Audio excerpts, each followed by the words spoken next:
எல்லாம் எப்படி இருக்கீங்க? நல்லா இருக்கீங்களா? இன்றைய நாள் நல்ல நாளாக இருக்கட்டும். இன்றைக்கி நான் ஒரு வீடியோ போட போகிறேன். முட்டையை வந்து ஆம்லேட் போட்டால் வேச்சு கொடுத்தா, மசாலா போட்டு வறுத்து கொடுத்தா எதுவுமே என் சின்ன பையன் சாப்பிட மாட்டான். சரி, இன்றைக்கி நம்ம ஒரு டிஃப்ரென்ஸாக செய்யலான்ட்டு இன்றைக்கி வந்து நம்ம ஒரு சிக்கன் போட்டு செஞ்சால் எப்படி இருக்குமோ அதை போல் நம்ம என்ன பண்ண போகிறோம், இன்றைக்கி முட்டையை எடுத்து இன்றைக்கி நம்ம முட்டையை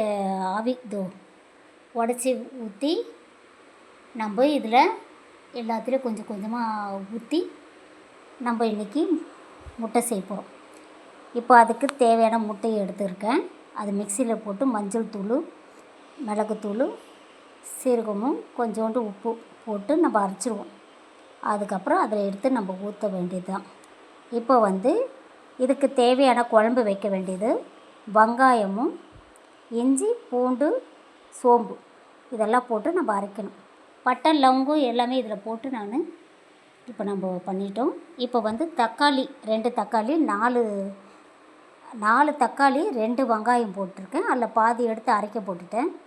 இப்போ அதுக்கு தேவையான அளவுக்கு கொத்தமல்லி, கறிவேப்பிலை நான் எடுத்து வச்சுருக்கேன். அதில் கொஞ்சம் இது கூட போட்டு அரைக்கணும். நம்ம அரைச்சிட்டு நம்ம கொஞ்சம் ஊற்றினா கொஞ்சம் நல்லா ஒரு ட்ரைவ் ஆகுன்றதுனால நல்லா கொஞ்சம் குழம்பு வரன்றதுனால நம்ம அப்படி செய்ய போகிறோம். இன்றைக்கி நீங்கள் பாருங்கள் எப்படி நான் செய்கிறேன்ட்டு. பாதி வெங்காயம் அரிஞ்சு வச்சுட்டேன். எண்ணெயில் போட்டு நம்ம வதக்கிட்டோம். அடுத்தது பூண்டு, இஞ்சி, சோம்பு, வெங்காயம் எல்லாத்தையும் போட்டு அரைச்சோம். அதை அரைச்சிட்டு இப்போ நம்ம என்ன பண்ண போகிறோம், எண்ணெயிலே நல்லா வதக்கிட்டு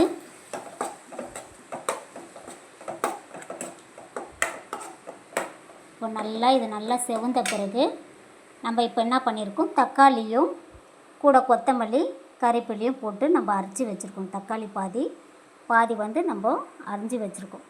என்னென்னா அப்போ தான் நம்மளுக்கு என்னென்னா தனித்தனியாக நல்லா டேஸ்ட்டாக தெரியுன்றதுனால இது கொஞ்சம் எண்ணெயிலே ஃப்ரை பண்ணிவிட்டு அப்புறம் இந்த இது போட்டு நம்ம இன்றைக்கி சூப்பரான சிக்கன் குழம்பு மாரி வைக்க போகிறோம். முட்டையை போட்டு சிக்கன் இல்லாமல் முட்டையிலே குழம்பா அப்படி செய்யும். இப்போ நம்ம அரைச்சி வச்ச தக்காளி, கொத்தமல்லி, கறிவேப்பிலையும் போட்டுட்டு பாதியை அரைஞ்சி வச்ச தக்காளியும் போட்டு நல்லா எண்ணெயில் நம்ம வதக்கிட்டு வரணும். நல்லா கொஞ்சம் அது ஃப்ரை ஆன பிறகு நம்ம என்ன பண்ணணும், தேவையான அளவுக்கு அதில் நம்ம உப்பு சேர்த்துக்கணும்.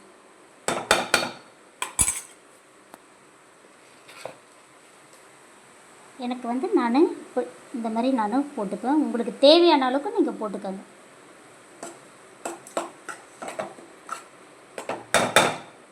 இப்போ வந்து அதுக்கு தேவையானது நம்ம வெறும் மிளகாத்தூள், கொஞ்சோண்டு பெருங்காயத்தூள். எதுனா முட்டை நம்ம சாப்பிட்றதுனால கொஞ்சம் கேஸ் இதுவாக இருக்குன்றதுனால நம்ம பெருங்காயம் சேர்த்துக்கிட்டு, அடுத்தது சீரகம், மிளகு, அடுத்தது எல்லா மிளகாவும் மசாலா கலந்தது, தனியா, இத்தனையாக நம்மளுக்கு தேவையான அளவுக்கு நம்ம எடுத்துக்கிட்டோம்.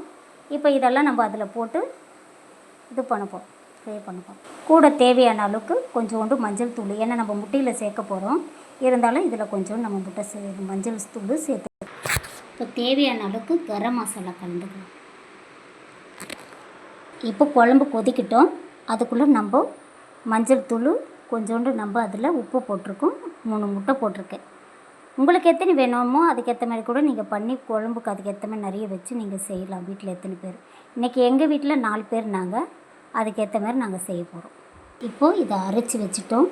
நம்ம இந்த முட்டையை எடுத்து நம்ம இதை ஆவி கட்ட போகிறோம்.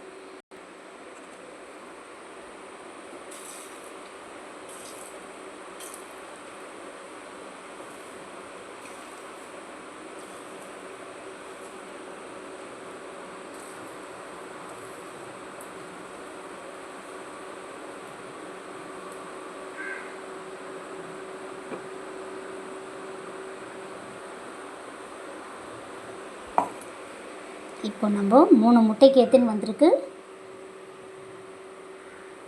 மொத்தம் 11 வந்திருக்கு. இத்தனையும் நம்ம இதில் குழம்புல போட போகிறோம் ஆவி கட்டிட்டு.